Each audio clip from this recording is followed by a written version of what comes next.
Shalom teman-teman remaja GKI Lyon, senang sekali karena kalian tetap dapat mendisiplin diri untuk tetap mengikuti ibadah secara online. Terlebih lagi bagi kalian yang dapat mengikuti secara tepat waktu. Krisna sadar memang tidak mudah kita mengikuti ibadah secara online, tetapi mari kita pakai kesempatan ini untuk melatih kedewasaan rohani kita dengan melatih diri kita untuk tetap mendisiplin diri. 1 Timotius 4 ayat yang ke-7 sampai dengan yang ke-8 berkata, tetapi jauhilah takayul dan dongeng nenek-nenek tua. Latilah dirimu beribadah. Latihan badani terbatas gunanya, tetapi ibadah itu berguna dalam segala hal karena mengandung janji baik untuk hidup ini maupun untuk hidup yang akan datang. Mari kita mulai ibadah kita, kiranya Allah Tritunggal hadir dimanapun kita berada dan mencurahkan damai sejahtera dan sukacitanya. Tuhan Yesus memberkati saat teduh.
Shalom teman-teman semuanya, puji syukur kepada Tuhan karena pada pagi hari ini kita masih diberi kesempatan untuk dapat beribadah bersama walaupun secara online. Mari sebelum kita memasuki ibadah, kita mau persiapkan diri kita mau persiapkan hati kita supaya kita benar-benar siap untuk mengikuti ibadah hari ini. Mari kita sama-sama bersatu di dalam doa. Ya Bapa yang bertata di dalam kerajaan surga, terima kasih ya Bapa atas kesempatan sehingga sekali lagi kami juga dapat beribadah. Terima kasih ya Tuhan atas segala teknologi, segala apapun yang telah Kau berikan sehingga ibadah kali ini juga dapat berjalan. Ya Bapak, Engkau yang tahu setiap dari kesalahan kami, setiap dosa-dosa yang kami lakukan, kiranya Engkau yang mau layakkan kami, sucikan kami supaya kami benar-benar layak untuk beribadah pada pagi hari ini. Ya Bapak, kiranya Engkau yang mau berikan Roh Kudus-Mu supaya kami juga tetap fokus untuk mengikuti ibadah ini dari awal hingga akhirnya. Terima kasih ya Tuhan, hanya di dalam nama-Mu kami telah berdoa. Amin. Tuhan kita adalah Tuhan yang hebat. Dialah yang telah menciptakan segala sesuatunya dan Dialah Allah di atas segalanya. Mari kita mau pujikan How Great is Our God.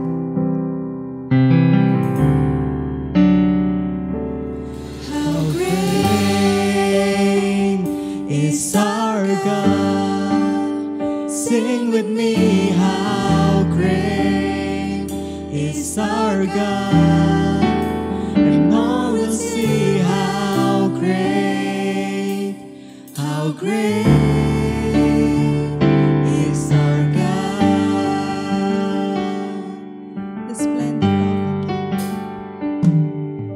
The splendor of the King.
Ya, semuanya masih semangat untuk memuji Tuhan.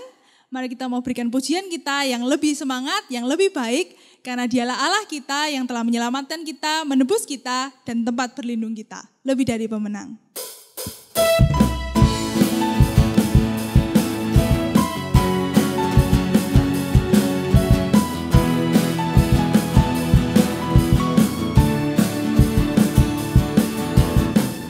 Lebih dari pemenang dalam skala perkara. Iblis telah dikalahkan oleh kuasa darahnya. Jika Allah di pihak kita, siapa dapat melawan? Kita lebih dari pemenang. Haleluya. Kibarkanlah panjinya, Yesus Raja segala raja. Haleluya. Bangkitlah gerejanya, kita lebih dari pemenang.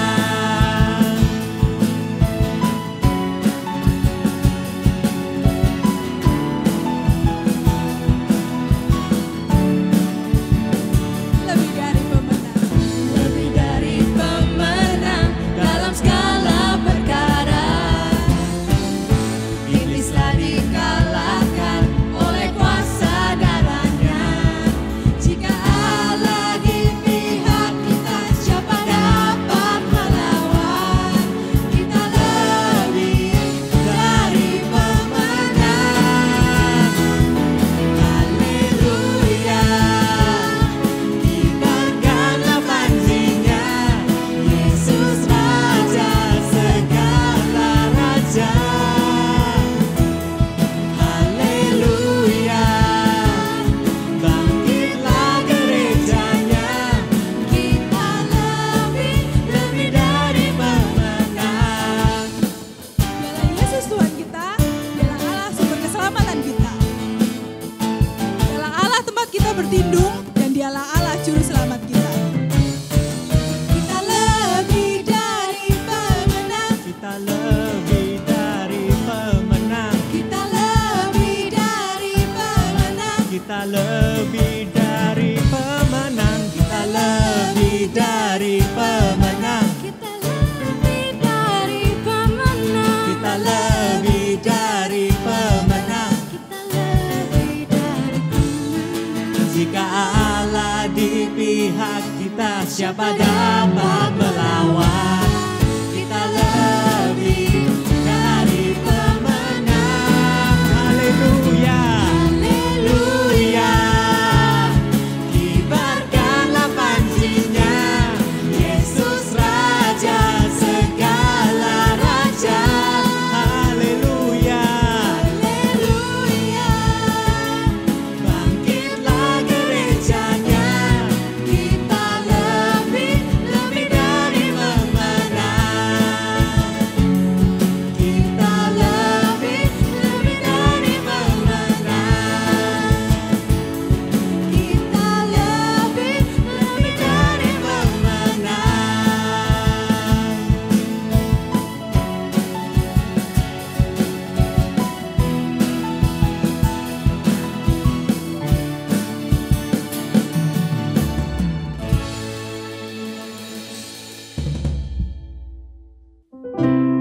Teman-teman, sebelum kita mendengarkan firman Tuhan, mari kita siapkan hati untuk mendengar dengan yang tulus. For our Lord be with you. Savior of my soul,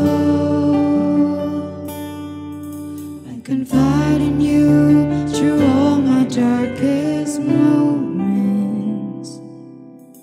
In you I find my peace, my comfort when I'm weak. I trust in you through storm and raging sea.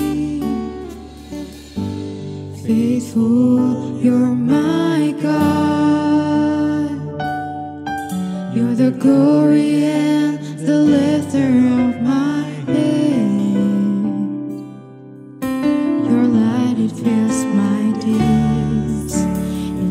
leads me in your ways. Forever I surrender all to you. And I live to worship you. My Jesus, you're the only one for me. Nothing will ever take your place, my precious Savior. Who can stand between my Lord and me? Lord, I live to honor you. And I long to bring my life an offering. Take me higher, draw me deeper. I give all to be with you.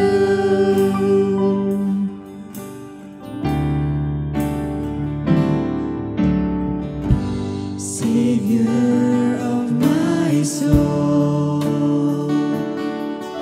I confide in you through all my darkest moments. In you I find my peace, my comfort when I'm weak. I trust in you through storm and raging sea. Faithful, you're my God. You're the glory and the lifter of my head. Your light, it fills my days. It leads me in your ways. Forever I surrender all to you. And I live to worship you. My Jesus, you're the only one for me. Nothing will ever take your place, my precious Savior. Who can stand between my Lord and me? Lord, I live to honor you. And I long to bring my life an offering. Take me higher, draw me deeper. I give all to be with you. And I live to worship you. My Jesus, you're the only one for me. Nothing will ever take your place, my precious Savior. Who can stand between my Lord and me? Lord, I live to honor you. And I long to bring my life an offering. Take me higher, draw me deeper. I give all to be with you. Take me higher, draw me deeper. I give all to be with you.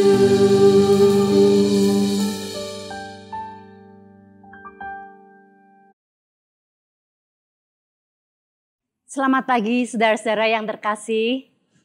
Selalu merupakan hal yang menyenangkan bagi saya ketika harus memberikan perenungan firman Tuhan untuk orang-orang muda ya. Karena orang muda itu identik dengan antusiasme yang tinggi.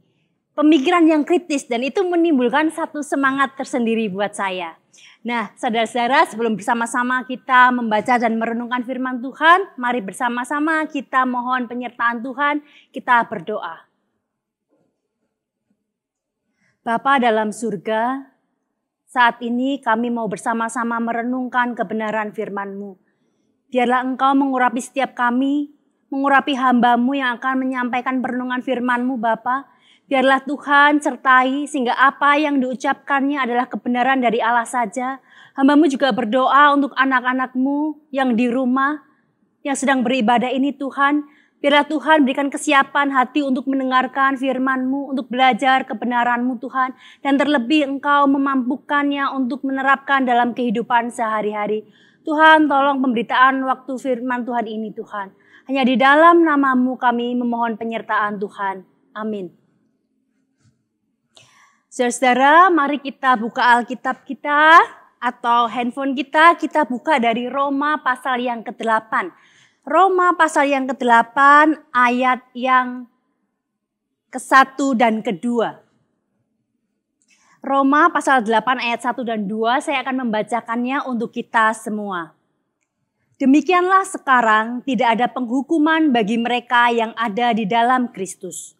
Roh yang memberi hidup telah memerdekakan kamu dalam Kristus dari hukum dosa dan hukum maut. Saya akan membacakan sekali lagi karena ayat ini cukup pendek. Kita akan baca lebih pelan dan saya berharap saudara-saudara di rumah mengikutinya dengan seksama dan berusaha memahami setiap kata yang saya bacakan. Saya akan bacakan sekali lagi. Roma 8 ayat 1 dan 2. Demikianlah sekarang tidak ada penghukuman bagi mereka yang ada di dalam Kristus Yesus. Roh yang memberi hidup telah memerdekakan kamu dalam Kristus dari hukum dosa dan hukum maut. Saudara-saudara, tema yang diberikan kepada saya pada perenungan kali ini adalah mengapa kita butuh Kristus. Glimpse of thought gitu ya. Sekilas kalau dipikirkan sebenarnya kita juga sudah tahu sih jawabannya. Saya berusaha mengira-ira gitu ya, memikirkannya. Bottom line ini sebenarnya jawabannya satu ya, karena kita tidak dapat menyelamatkan diri kita. Hanya Kristus yang bisa menyelamatkan. Jadi saya mencoba memaparkan paling tidak ada 4 kalau mau dirangkum secara keseluruhan ya. Yang pertama tadi itu karena kita tidak dapat menyelamatkan diri kita sendiri. Yang kedua, karena Kristus satu-satunya yang bisa menyelamatkan kita. Nah yang ketiga dan keempat ini tambahan untuk kehidupan kita sehari-hari. Karena kita perlu penyertaannya dalam hidup ini. Dan karena kita perlu untuk diberkati, kita perlu berkat Tuhan. Saya rasa jawaban ini cukup merangkum dari pertanyaan mengapa kita butuh Kristus. Khotbahnya selesai kalau gitu ya. Nah tetapi ketika saya memikirkan bagian ini, bukan saya bermaksud berlama-lama saudara, tetapi saya memikirkan dari pertanyaan ini, mengapa kita butuh Kristus? Saya diingatkan, pertanyaan ini sebenarnya maksudnya adalah menyadarkan kita, mengingatkan kita betapa kita sungguh-sungguh memerlukan Kristus dan kita tidak dapat hidup tanpanya. Maksud dari tujuan tema ini tentunya seperti itu. Tetapi saya agak khawatir, saya diingatkan bahwa ada satu jebakan yang tidak terlihat mungkin dari pertanyaan ini. Karena apa? Saya pengen jangan sampai kita itu ada yang namanya pergeseran posisi. Artinya kita menjadi sentral dari pertanyaan ini. Misalnya gini.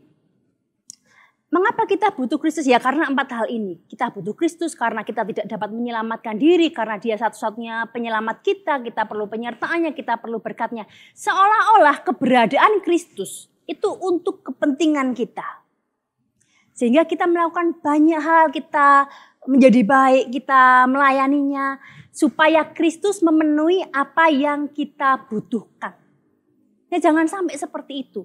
Karena hal itu adalah pemikiran yang manipulatif. Pemikiran yang memanfaatkan Kristus untuk mencukupkan kebutuhan kita yang menjadi pusatnya. Hati-hati di sini. Saya membayangkan, saudara-saudara ya, misalnya nih, kalian punya teman. Nah, teman-teman kalian ini hanya mau berteman dengan kalian karena kalian ini anak orang kaya, punya uang saku yang banyak, yang hobinya traktir-traktir teman. Jadi teman-teman kalian senang berteman karena kekayaan kalian. Atau mungkin kalian adalah pelajar yang pintar, yang jenius, yang rajin, jadi bisa membantu teman-teman kalian ini untuk mengerjakan tugas-tugas, untuk menjawab soal-soal yang sulit, apalagi kalian nggak pelit. Jadi teman kalian mau berteman dengan kalian karena kepandaian kalian. Apa yang kalian rasakan? Atau mungkin kalian itu adalah sosok yang populer di kampus atau di sekolah, pemain basket kenamaan, good looking lagi. Kalau perempuan mungkin kalian itu ketua cheerleaders atau ketua dancing club, jadi populer. Nah, teman-teman kalian ini mau berteman dengan kalian karena kalian populer, jadi bisa numpang popularitas. Bagaimana perasaan kalian? Jikalau teman-teman kalian mau berteman dengan kalian hanya karena apa yang kalian miliki. Nah, terbukti ketika mungkin di masa pandemi sudah tidak ada hangout lagi keluar, tidak ada traktir-traktiran, tidak ada event-event yang menunjukkan popularitas kita, tidak ada kegiatan belajar yang memerlukan bantuan, kalian ditinggalkan. Kalian sudah tidak diajak berteman lagi. Saudara, kalau kita sendiri tidak ingin diperlakukan seperti itu, saya yakin kita juga tidak seharusnya memperlakukan Kristus seperti itu. Di dalam Kristus memang kita sudah mendapatkan pemenuhan akan segala sesuatu. Tetapi tidak sepatutnya kita menggunakan Kristus, memanfaatkannya untuk pemenuh kebutuhan kita semata-mata. Ada satu kutipan yang sangat baik dari Donald S. Whitney dalam Spiritual Check-up. Dia katakan seperti ini.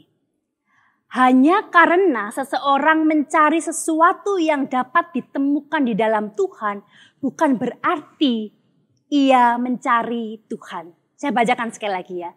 Hanya karena seseorang mencari sesuatu yang dapat ditemukan di dalam Tuhan, itu bukan berarti ia mencari Tuhan. Itu dua hal yang sangat berbeda. Saudara, memang betul seperti diagram Maslow yang kita lihat di slide ini ya. Segala pemenuhan kebutuhan kita bisa kita temukan di dalam Kristus. Kristus sudah memberikan segalanya untuk kita. Lahir di dunia menjadi sama dengan manusia. Kemudian hidup melayani sesama manusia lainnya di zamannya. Kemudian mati untuk saudara dan saya, naik ke surga menyediakan tempat untuk kita. Dia sudah melakukan semuanya untuk kita. Itu betul. Saudara, Yesus itu memang betul-betul paket komplit. Ada sebuah ilustrasi yang dibuat oleh Timothy Keller. Itu ilustrasi ini tentang dua orang, yaitu orang yang Kristen dan orang non-Kristen di abad pertama Kekaisaran Romawi itu sedang bercakap-cakap. Ini ilustrasi imajiner tentunya, tidak terjadi beneran. Jadi percakapan itu seperti ini. Seorang yang non-Kristen itu bertanya kepada temannya yang Kristen ini, kamu kan orang beragama. Oh iya betul, aku orang beragama. Aku mau tanya dong, di mana bait sucimu? Di mana tempat sucimu? Kemudian orang Kristen ini menjawab, tempat suciku, aku tidak mempunyai tempat suci karena Kristus adalah tempat suciku. Kemudian orang non-Kristen ini bertanya, nggak ada tempat suci. Lalu di mana para imam melakukan ritual keagamaan? Kami juga tidak mempunyai imam karena Kristus adalah imam kami.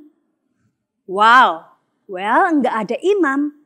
Lalu bagaimana kalian mempersembahkan korban keselamatan untuk kalian? Sekali lagi orang Kristen ini menjawab, kami tidak memberikan korban keselamatan lagi. Karena Kristus adalah korban keselamatan yang sempurna bagi kami semua. Saudara, dari ilustrasi ini, kita tahu bahwa Kristus itu sudah memberikan semuanya. Bahkan seolah-olah kita tidak bisa dan tidak perlu memberikan apa-apa lagi. Karena Kristus sudah memenuhi segala yang harus kita lakukan. Nah, saudara, Yesus itu paket komplit, the whole package yang memenuhi kebutuhan kita. Yesus adalah satu-satunya yang bisa menyelamatkan kita. Nah, ini adalah kabar baik. Kabar baik yang dibuat oleh Allah sendiri. Ini adalah Injil keselamatan yang diberikan oleh Tuhan sendiri kepada setiap kita. Nah, tapi sayangnya saudara-saudara, seringkali kisah Injil, kisah keselamatan, kabar baik ini tampaknya menjadi cerita yang cukup usang, yang diulang-ulang. Rasanya sudah ngerti juga kok. Sudah tahu, kenapa sih mesti diberitakan lagi. Saudara, salah seorang dosen saya di seminari, ini dosen senior yang saya hormati gitu ya. Hampir dalam setiap khotbahnya, dia itu menyatakan anugerah Allah, menceritakan tentang kabar keselamatan yang besar untuk umat manusia. Kita manusia yang tidak layak ini menerima anugerah yang sedemikian besar. Oh saudara, mungkin seperti saudara saat ini ketika saya kembali menyatakan kabar baik, kisah Injil, kisah keselamatan, mungkin kita berkata, aduh sudah ngerti. Saya pun juga berpikir begitu ketika dosen saya ini terus-menerus sering kali memberitakan tentang anugerah Allah. Saudara, memang kalau kita pikir-pikir, kita sudah tahu secara kognitif, kita sudah paham, sudah jelas bahwa kita ini manusia berdosa, kita tidak layak menerima anugerah. Kristus dengan kasih-Nya yang besar diutus Allah Bapa ke dalam dunia untuk menebus setiap kita. Kita sudah tahu dengan pasti, kita sudah tahu dengan jelas, kita sudah diberitakan sejak sekolah minggu. Tapi pertanyaannya, saudara-saudara, yang perlu menjadi refleksi kita bersama. Jikalau kita memang sudah memahaminya, apakah kita sudah sungguh-sungguh merasakannya dan menghidupinya? Karena kalau kita sungguh-sungguh merasakan dan menghidupinya, sesungguhnya kabar baik ini, Injil ini, berita keselamatan dari Kristus ini, mempunyai dampak yang masif di dalam kehidupan kita. Mempunyai dampak yang radikal di dalam hidup kita dan bisa membawa kepada transformasi yang besar di dalam hidup kita. Saudara, apakah keselamatan itu mempunyai dampak di dalam kehidupan kita saat ini? Apakah berita tentang keselamatan dalam diri Yesus ini tidak ada sangkut pautnya dengan kehidupan kita masa kini? Ini menjadi pertanyaan refleksi kita. Saudara, dan apakah kita justru mempunyai pemikiran seperti ini? Yang penting saya sudah punya golden ticket untuk ke surga. Kalau saya sudah punya golden ticket, that's all I need. Itu sudah cukup. Tentang Kristus, tentang Yesus itu tidak ada kait-mengait dengan hidup saya saat ini. Apakah kita berpikir seperti itu? Kalau kita berpikir seperti itu, saudara-saudara, ini adalah hal yang sangat disayangkan, sangat ironis sekali. Sebab bukan hanya itu tujuan dari keselamatan yang ada di dalam diri Kristus. Bukan hanya soal kita masuk ke surga, tapi ada transformasi hidup. Saudara, Martin Luther, Bapak Reformasi, pada tanggal 31 Oktober tahun 1517, sudah lama sekali ya, kira-kira 500 tahun yang lalu, lebih dari 500 tahun. Dia memakukan 95 dalil di gereja Castle Church, Wittenberg, Jakarta, Jerman maksud saya, di Jerman. Nah, di dalam salah satu dalilnya, dia mengatakan, Tuhan dan Tuan kita, Yesus Kristus, mengendaki agar seluruh kehidupan kita, seluruh kehidupan orang percaya selalu dipenuhi dengan pertobatan. Saudara, perhatikan kata seluruh. Seluruh kehidupan kita harus dipenuhi dengan pertobatan. Dan selalu, ini kata adverb, kata keterangan yang ditekankan juga selalu. Bagaimana mungkin kehidupan kita dipenuhi dengan pertobatan? Ini adalah transformasi yang besar yang dimaksudkan kalau kita menghidupi yang namanya Injil Tuhan. Kalau kita menghidupi kabar keselamatan ini, saudara-saudara. Nah, pertanyaannya adalah, pertobatan seperti apa yang bisa kita lakukan di dalam seluruh kehidupan kita, yang dilakukan terus-menerus di dalam hidup kita? Timothy Keller dalam bukunya Gospel in Life membedakan dua macam pertobatan. Dan ini sangat menarik. Pertobatan yang pertama adalah pertobatan yang berdasarkan agama. Pertobatan jenis ini, saudara-saudara, mendasarkan pertobatannya pada rasa takut. Jadi seseorang bertobat, seseorang tidak melakukan dosa lagi hanya karena dia takut pada konsekuensi dari apa yang dilakukan. Seseorang berubah menjadi baik, tidak melakukan kesalahan-kesalahan lagi hanya karena dia takut akan akibat yang harus dia pikul atau hukuman yang harus dia tanggung. Ini pertobatan agamawi, pertobatan secara agama. Kemudian pertobatan jenis ini berpusat kepada diri sendiri. Artinya apa? Ketika seseorang bertobat melakukan sesuatu yang baik, ingin jadi baik, itu semata-mata supaya aku diterima, supaya aku dipandang rohani, supaya aku dipandang baik. Jadi sentralnya adalah diri kita sendiri. Kemudian pertobatan jenis ini dikatakan juga bersifat traumatis, saudara. Maksudnya traumatis seperti apa? Jadi karena standar kebenaran dari pertobatan jenis ini adalah diri sendiri.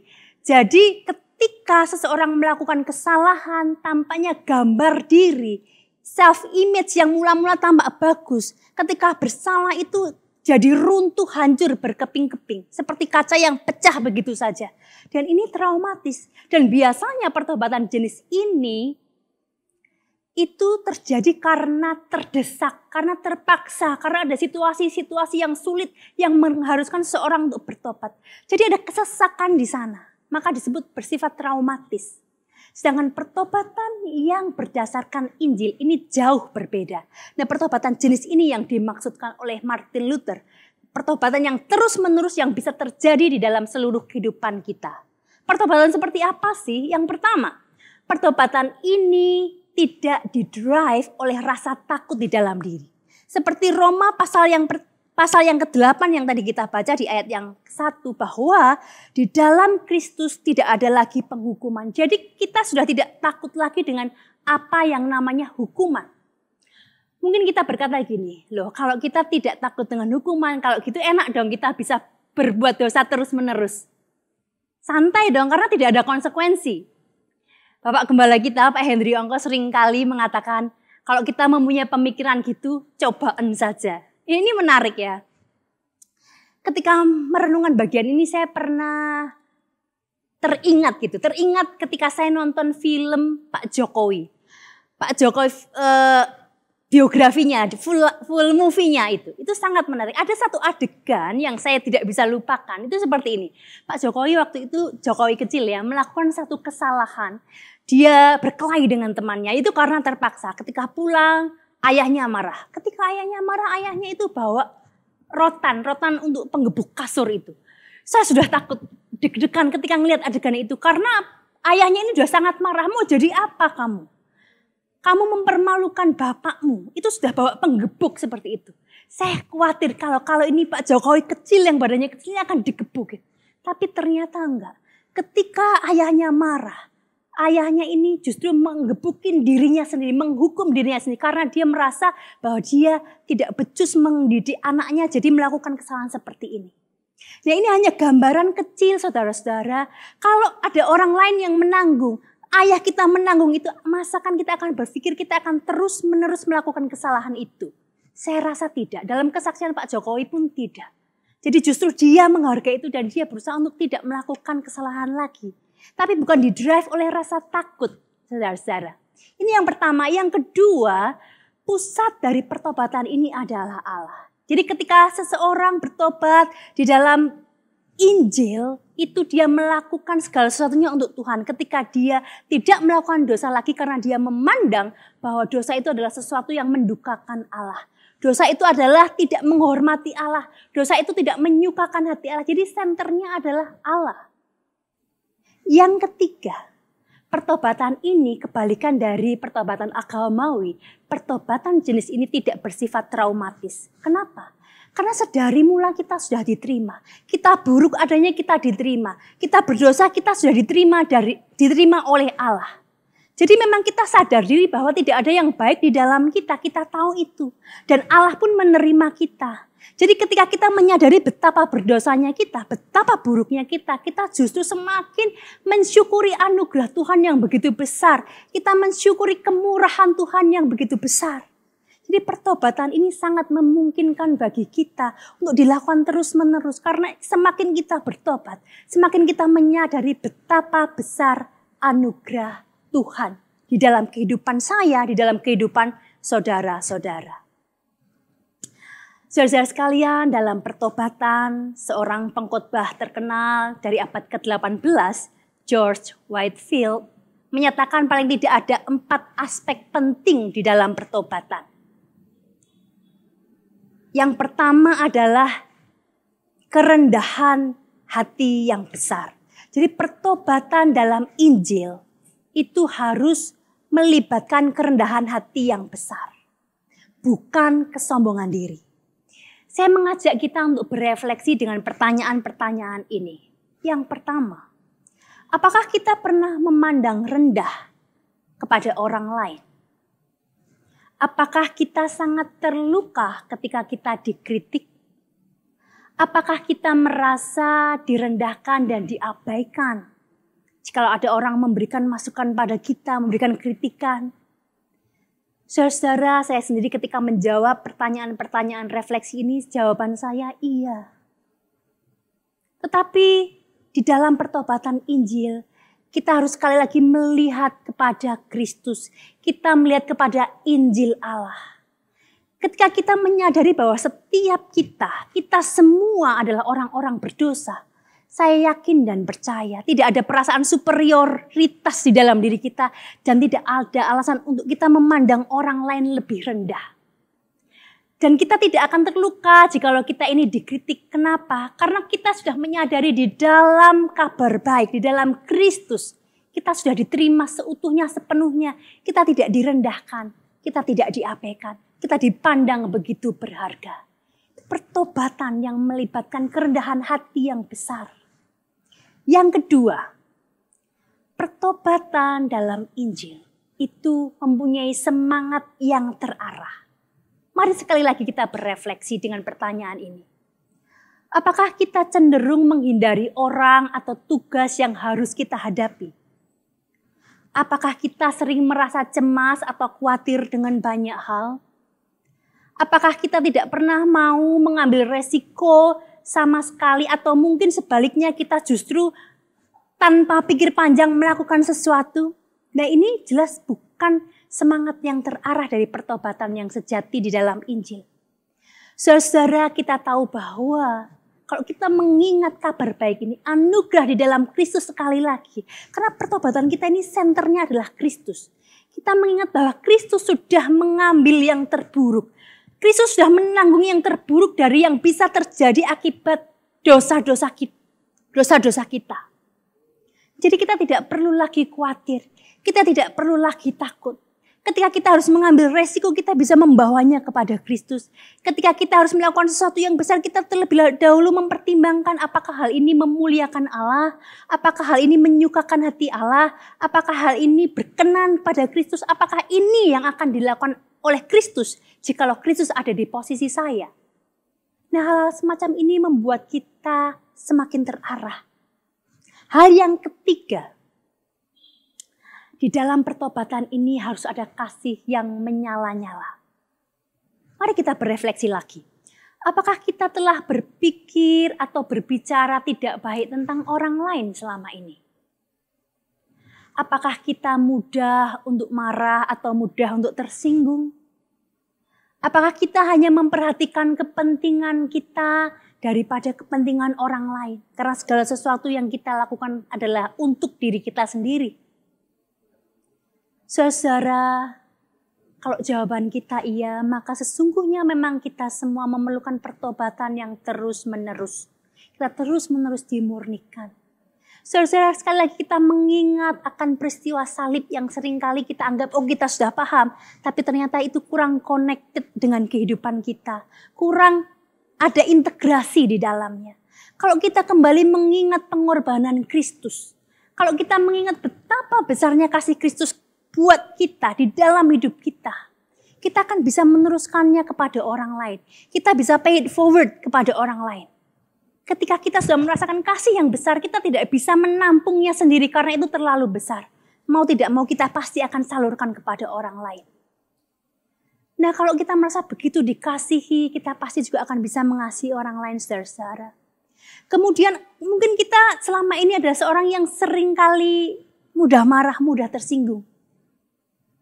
Kembali lagi kita mengingat betapa sabarnya Allah kepada kita. Betapa sabarnya Allah kepada saudara dan kepada saya. Seperti Allah bersabar kepada kita, demikianlah semestinya kita juga memperlakukan orang lain. Dan seperti Kristus juga tidak memikirkan dirinya sendiri, tapi memikirkan orang lain, memikirkan orang banyak umat yang dikasihinya. Demikian kita bisa meneladaninya. Jadi kita memang memerlukan pertobatan yang terus-menerus, saudara-saudara. Yang terakhir, pertobatan di dalam Injil itu membawa kita pada fokus, pada tujuan-tujuan ilahi. Mata kita memandang kepadanya. Refleksi yang terakhir bagi kita. Apakah saat ini kita sedang melakukan sesuatu untuk kemuliaan Allah atau untuk kebaikan orang lain? Apakah yang sedang kita kerjakan saat ini hanya bertujuan untuk menyenangkan diri kita sendiri, untuk pengakuan diri kita, untuk prestasi kita, untuk pujian kita? Pertobatan di dalam Injil, dalam anugerah Allah yang besar, seharusnya membawa pandangan kita kepada Allah. Setiap hal yang kita kerjakan, kita lakukan untuk Allah, untuk Kristus yang menjadi pusat kehidupan kita. Saudara-saudara, jadi kesimpulannya, apakah kita butuh Kristus? Kita dapat dengan yakin mengatakan, yes, absolutely. I do need Christ in my life. Yesus adalah sentral, Yesus adalah pusat kehidupan kita. Mengapa kita butuh Kristus? Karena dialah segalanya. Dialah yang memenuhi apapun yang kita butuhkan di dalam kehidupan kita. Christ is enough for you. Christ is enough for me. Solois akan membantu kita untuk berefleksi. Saya mengajak setiap saudara untuk menyanyikan lagu ini bersama-sama. Dan kita akan merenungkan, menghayati setiap lagu yang dinyanyikan ini. Setiap kata yang ada di dalam lagu ini.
Mari kita mengakhiri perenungan kita berdoa. Bapa di dalam surga, terima kasih sekali lagi Engkau mengingatkan kepada kami. Oh betapa besar anugerah-Mu Tuhan di dalam kehidupan kami. Biarlah Injil, kabar baik yang sudah kami terima, sungguh kami hidupi, kami relasikan di dalam kehidupan kami. Oh Tuhan, biarlah pengorbanan-Mu yang nyata tidak sia-sia Tuhan di dalam kehidupan kami. Bukan hanya soal masuk surga Tuhan, tetapi soal transformasi hidup yang nyata di dalam kami. Dan nama Tuhan dimuliakan dan banyak orang dimenangkan untuk nama-Mu Kristus. Oh Bapa, terima kasih untuk perenungan ini. Biarlah Allah Roh Kudus yang memampukan setiap kami untuk boleh kami mengaplikasikan hal ini, perenungan ini di dalam kehidupan kami. Terima kasih Tuhan, terima kasih. Hanya di dalam nama Tuhan Yesus kami terus mohon penyertaan-Mu. Amin. Saudara-saudara, mari bersama-sama kita mengucapkan pengakuan iman rasuli yang berbunyi demikian. Aku percaya kepada Allah, Bapa yang Maha Kuasa, Khalik langit dan bumi, dan kepada Yesus Kristus anaknya yang tunggal Tuhan kita, yang dikandung dari Roh Kudus, lahir dari anak darah Maria, yang menderita sengsara di bawah pemerintahan Pontius Pilatus, disalibkan, mati dan dikuburkan, turun ke dalam kerajaan maut. Pada hari yang ketiga, bangkit pula dari antara orang mati, naik ke surga, duduk di sebelah kanan Allah, Bapa yang Maha Kuasa. Dan dari sana ia akan datang untuk menghakimi orang yang hidup dan yang mati. Aku percaya kepada Roh Kudus, gereja yang kudus dan am, persekutuan orang kudus, pengampunan dosa, kebangkitan tubuh, dan hidup yang kekal. Amin. Bersyukur atas firman yang kita telah dengarkan hari ini. Mari kita selalu ingat bahwa kita butuh Tuhan Yesus karena Tuhan itu adalah pusat kehidupan kita. Untuk meresponi firman yang telah kita dengarkan, mari kita memberikan persembahan dengan menyanyikan lagu Sejak Yesus di Hatiku.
Tuhan, terima kasih Tuhan atas hari ini, kesempatan kami ini untuk beribadah kepada Engkau. Kami telah memuji nama-Mu dan mendengarkan firman-Mu Tuhan. Sekarang kami telah memberikan persembahan ini Tuhan. Biarlah Engkau menggunakan tangan-tangan yang akan mengelola persembahan ini Tuhan. Agar persembahan ini dapat digunakan untuk memperluas kerajaan-Mu saja Tuhan. Terima kasih Tuhan, dalam nama Tuhan Yesus kami berdoa dan mengucap syukur. Amin. Segala pujian, hormat, dan kemuliaan hanya bagi Allah Bapa, Putra, dan Roh Kudus. Doksologi.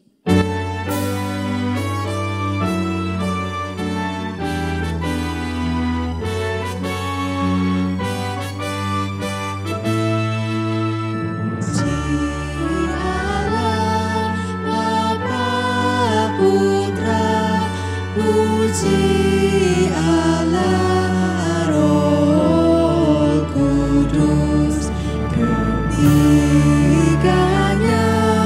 yang esa, mohon selamat sumber berkat. Amin.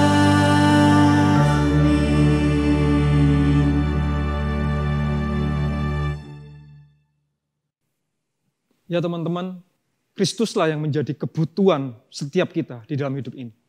Sudahkah kita menerimanya? Mari kita menerimanya. Kalau kita belum menerimanya, mari kita menerimanya.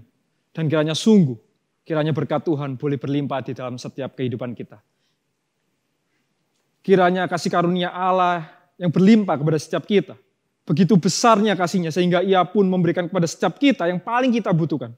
Yaitu Tuhan kita, Yesus Kristus. Dan Allah Roh Kudus juga yang boleh diberikan kepada setiap kita untuk boleh menolong kita, menyertai kita di dalam hidup kita, untuk boleh hidup bagi Tuhan, memuliakan namanya. Sampai saat ini, sampai Tuhan datang kedua kali. Amin.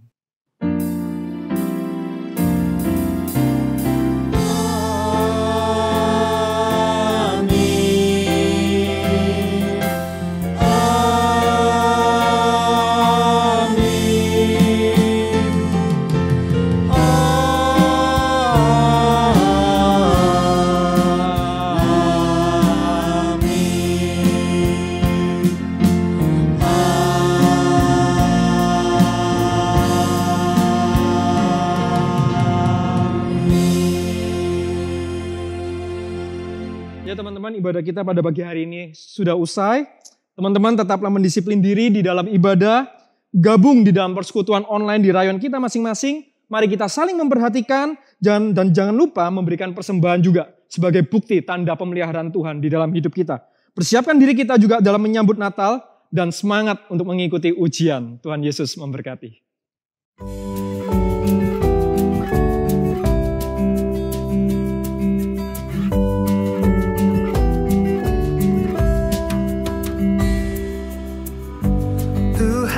Kekuatan dan mazmurku, Dia gunung batu dan keselamatanku. Hanya padamu hatiku percaya, Kaulah menara dan kota perlindungan.